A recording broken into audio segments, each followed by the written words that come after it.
War just broke out in the NFC North, and Chicago's got its finger on the trigger.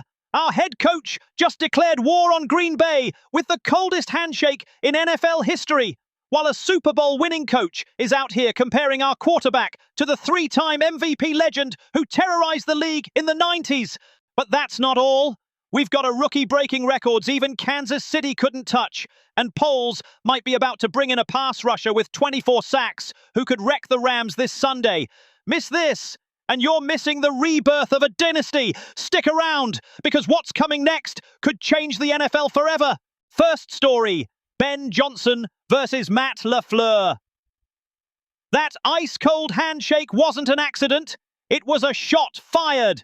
Ben Johnson walked up to Matt LaFleur after stomping the Packers 31-27, gave him the quickest handshake you've ever seen, and walked off. No smile, no small talk, nothing. And when reporters asked him about it on Monday, Johnson didn't back down an inch. This is a rivalry. Chicago and Green Bay need to be a rivalry, Johnson said, stone-faced. Let me ask you something. When was the last time you saw a Bears head coach stand toe-to-toe with Green Bay like that? When was the last time someone in this organization had the guts to say what every Chicagoan's been thinking for years? I'll tell you this, since Johnson got here, he's made it clear he didn't come to make friends. He came to win, and not just win. He came to dominate the Packers. Look, even in his introductory press conference, Johnson set the tone. He talked about the rivalry, about what it means to this city, and now he's backing it up on the field. 2 wins out of 3 against Green Bay this season, including the one that mattered most, the playoff game. And here's the wildest part.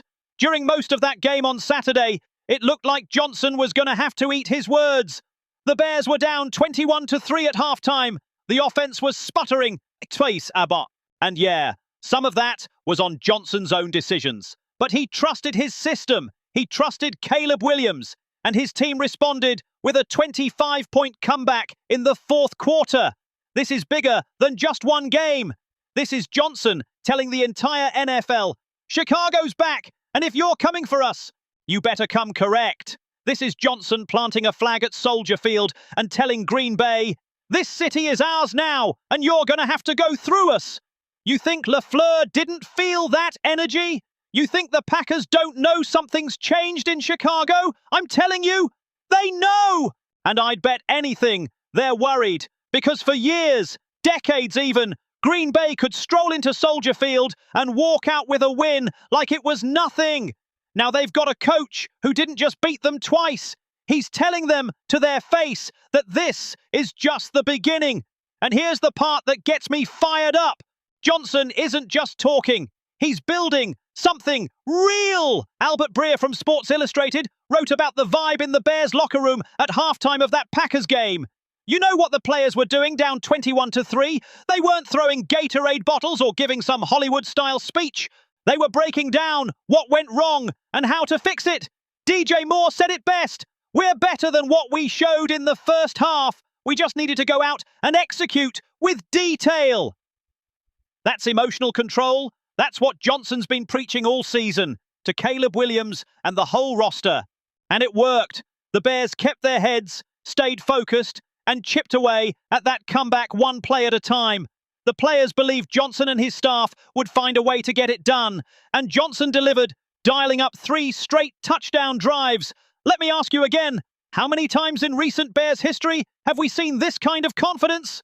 How many times have we had a coach who not only talks tough, but has the locker room behind him when it matters most? I'd say never. And that's what makes this so special. But here's the scary part for the rest of the league.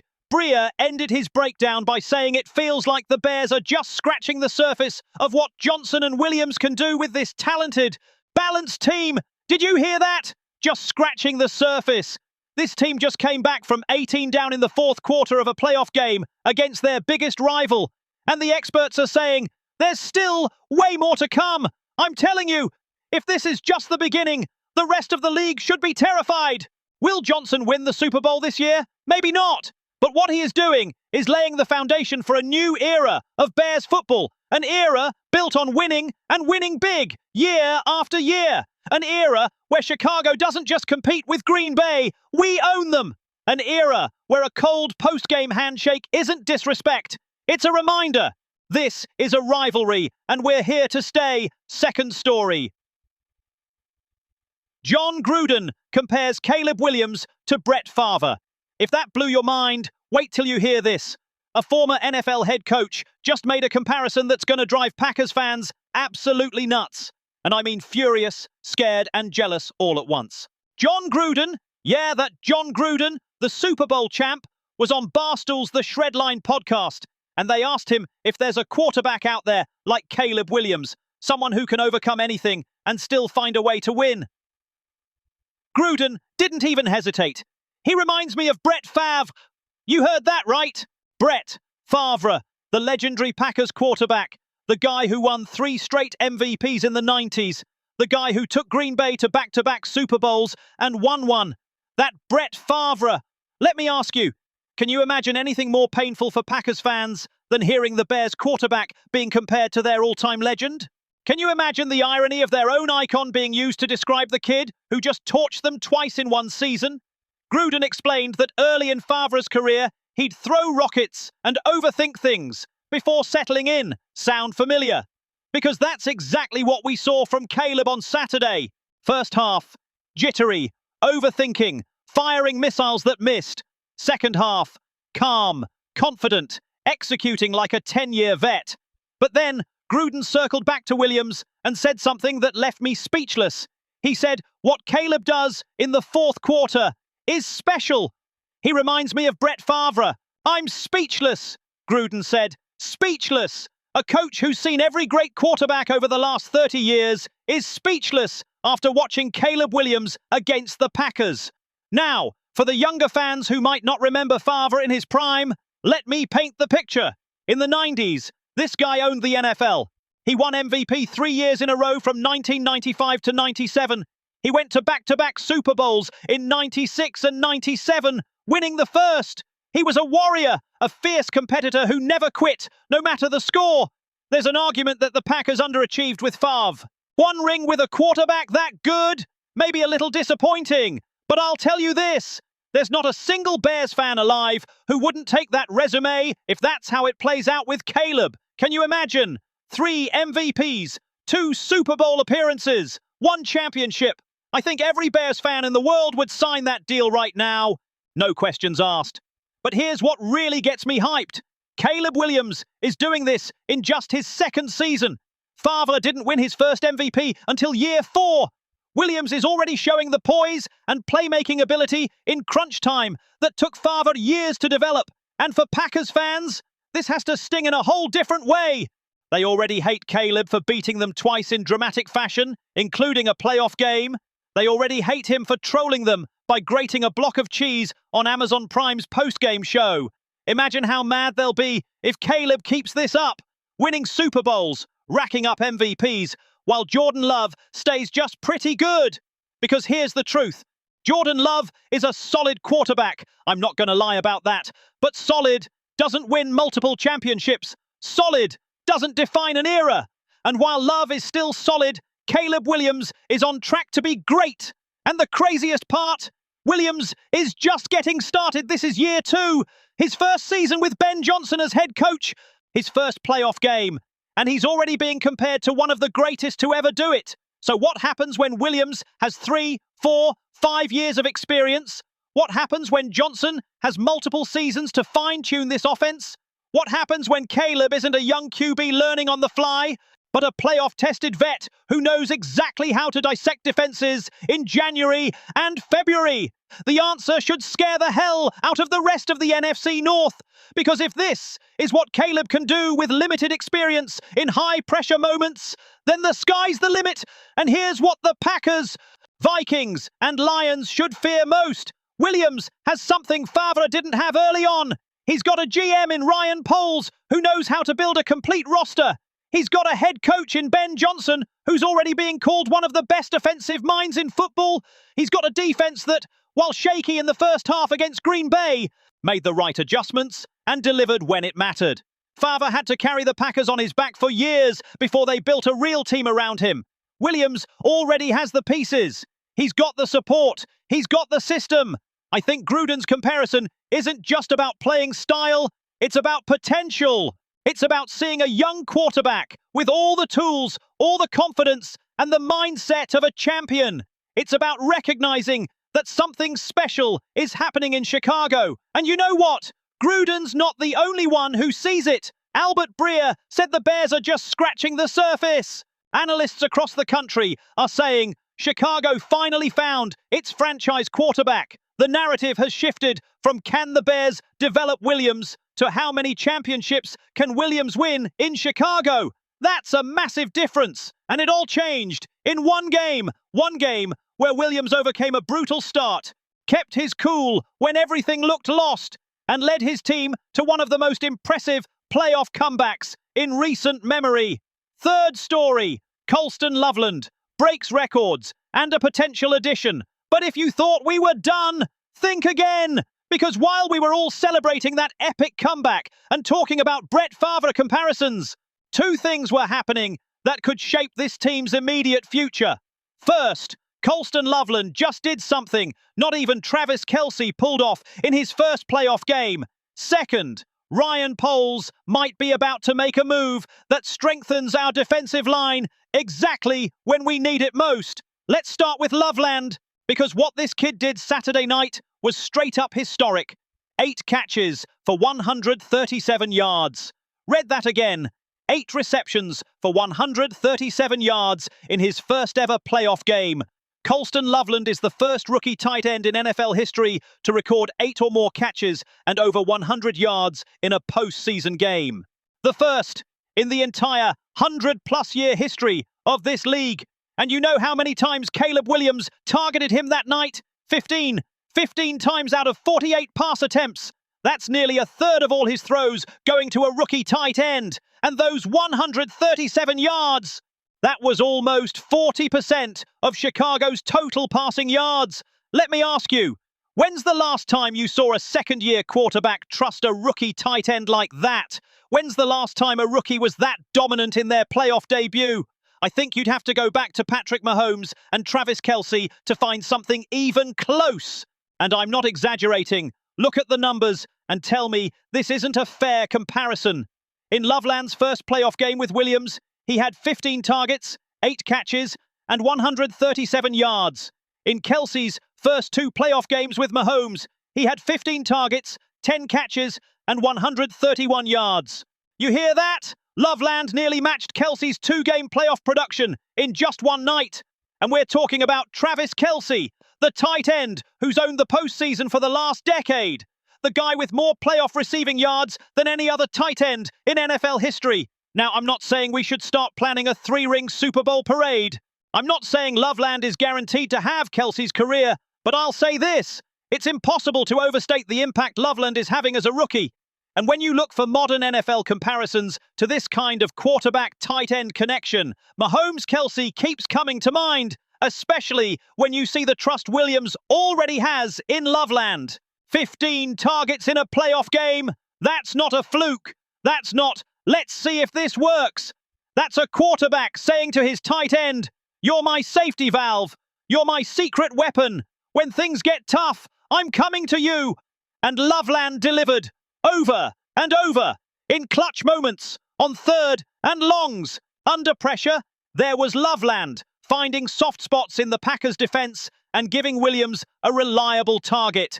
Think about this for a second. Loveland is doing all this as a rookie, with a second-year quarterback and a first-year head coach. This is, without a doubt, the lowest point this offense will ever be under Ben Johnson.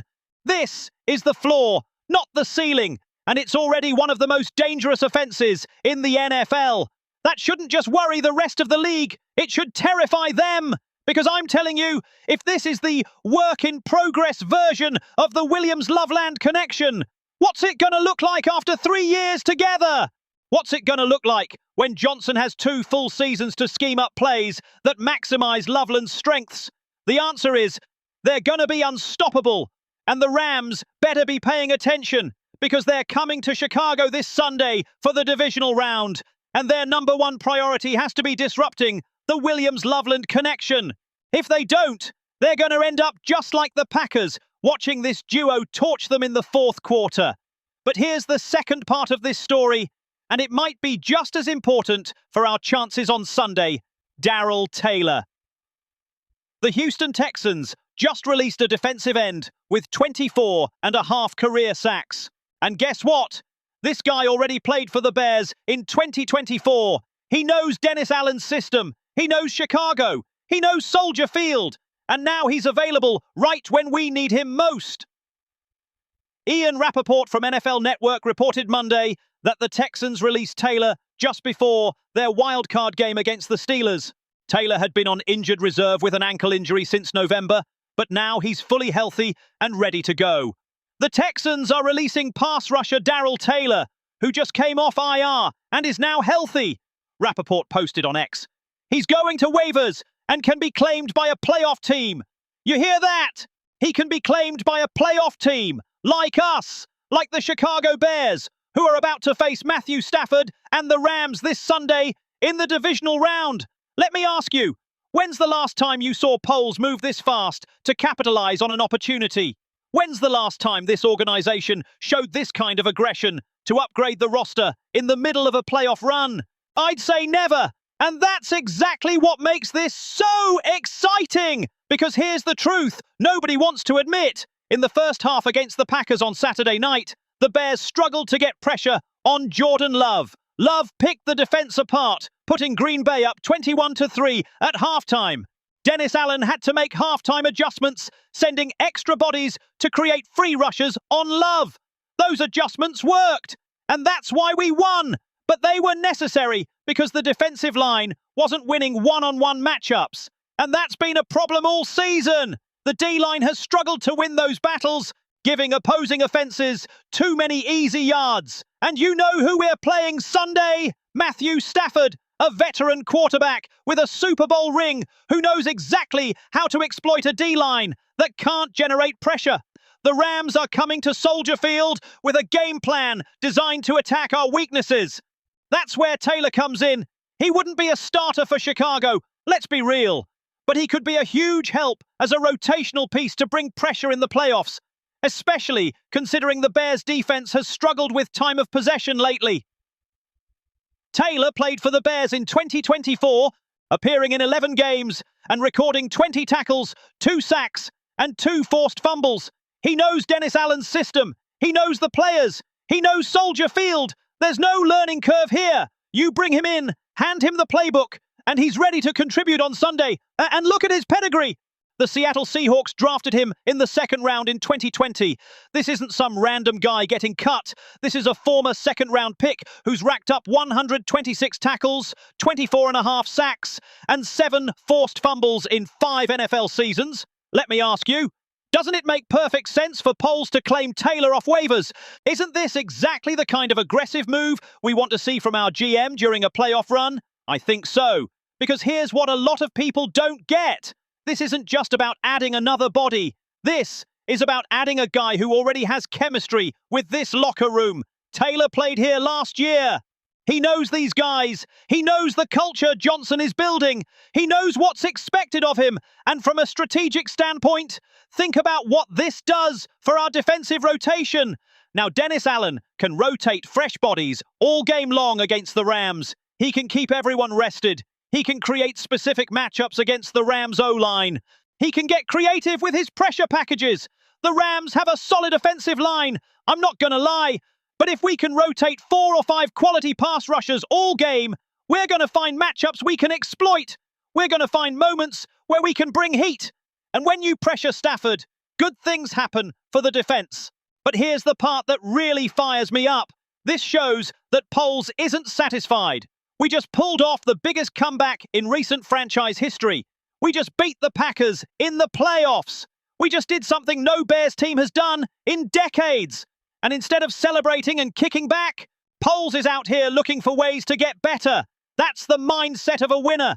That's the mindset of an organization building something special. That's the mindset Chicago's been missing for years. So let me ask you this, Bears fans. Do you think Ben Johnson can keep this fire burning against the Packers for his entire run in Chicago? Or is it going to cool off eventually? Because I'm telling you, if Johnson keeps backing up his words with wins like he did on Saturday, This rivalry is about to hit levels we haven't seen since the Ditka days. Drop your thoughts in the comments. Do you believe Johnson is the coach who's finally going to own Green Bay for good? I want to read every single take. And speaking of domination, do you think Colston Loveland is really the next Travis Kelce? Or are we getting ahead of ourselves after one playoff game? I think the numbers speak for themselves. And what we saw Saturday was just a glimpse of what this kid can do. But I want to hear from you. Do you believe the Williams-Loveland connection can become as deadly as Mahomes-Kelce? Can you picture these two shredding defenses for the next decade? Hit the comments. I need to know what the Bears family thinks. And finally, about Darrell Taylor. Should polls claim him off waivers right now? Or should we roll with what we've got? Because I'll tell you this. You can never have too much pass rush. The Rams are coming in hot on Sunday. Matthew Stafford isn't giving us anything for free, and we need every edge we can get. What do you think? Is Taylor the missing piece that gets us to the Super Bowl? Let me know in the comments. But here's the most important thing, and I need you to hear me loud and clear. If you made it this far, if you stuck with me through this whole video, then you are exactly the kind of fan I want in this community. Because this isn't just a Bears YouTube channel. This is a family. This is a place where we celebrate together when we win, suffer together when we lose, and dream together about the day we finally bring another championship to this city that deserves it more than any other. Chicago has waited long enough. We've suffered long enough. We've watched the Packers run this division for decades. We've watched mediocre quarterbacks fail over and over. We've watched coaches who didn't understand what it means to wear the navy and orange. But those days are over. We've got Caleb Williams. We've got Ben Johnson. We've got Ryan Poles. We've got Colston Loveland. We've got the pieces. We've got the momentum. We've got the belief. And I promise you this, I'll be here every day, bringing you the latest news, the deepest analysis, and the most passionate takes you'll find on any Bears channel. I'll celebrate with you when we win. I'll break it down with you when we lose. I'll dream with you about the future of this franchise. But I need you with me. I need you to subscribe to this channel right now. I need you to hit that bell so you don't miss a single update, a single breakdown, a single reaction. I need you to share these videos with every Bears fan you know, your friends, your family, that co-worker who bleeds navy and orange just like you.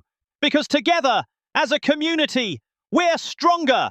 Together, we can make this the #1 Bears channel on the platform. Together, we can show the world that Chicago isn't just back. We're here to stay, and we're here to dominate. The Rams are coming Sunday. Matthew Stafford, Sean McVay, Aaron Donald. Wait, Donald's retired, but you get the point. Oh, they're coming with everything they've got. They're coming prepared. They're coming thinking they can win at Soldier Field. But I'm telling you, they have no idea what's waiting for them. They have no idea about the energy that's going to be in that stadium. They have no idea about the momentum this team has after that comeback against the Packers. They have no idea that Ben Johnson is already cooking up the perfect game plan to tear their defense apart. So do me a favor. Smash that like button if you believe the Bears are going to beat the Rams on Sunday. Smash it if you believe Caleb Williams is about to have another monster game. Smash it if you believe this is finally our season. Because I believe with every fiber of my being that something special is happening in Chicago. Subscribe if you believe it too. Subscribe if you want to be part of this family. Subscribe if you want to be here when we finally raise that Lombardi trophy. And remember, this is more than football. This is Chicago. This is our city. This is our identity. We're workers. We're fighters. We're warriors who never quit no matter the score. Ben Johnson gets it. Caleb Williams gets it. Ryan Poles gets it. And now the rest of the NFL is about to get it too. Bear down. Chicago. Bear down. Family. I'll see you in the next video. And I'll see you Sunday when we take down the Rams. Dar Bears. Always Dar Bears.